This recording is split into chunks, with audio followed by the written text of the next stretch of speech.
আসসালামু আলাইকুম সবাইকে। ওই যে ব্যক্তি মাছ ধরতেছে ওনার কাছেই যাব, শুনবো আসলে মাছ কি উনি পায় প্রতিনিয়ত সেটা শুনতে হবে এবং জানতে হবে যে আসলে ওনার বাড়ি কি আশেপাশে এবং মাছ কতদিন ধরে ধরতেছে সেটাও জানতে হবে। কাকা আসসালামু আলাইকুম। সালাম দিছি কাকা। আচ্ছা, ভালো আছেন আপনি? আচ্ছা আচ্ছা আচ্ছা, মাছ কি পাইতেছেন কাকা?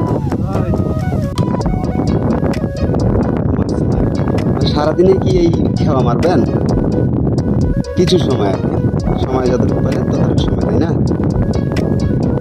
আচ্ছা আচ্ছা আচ্ছা।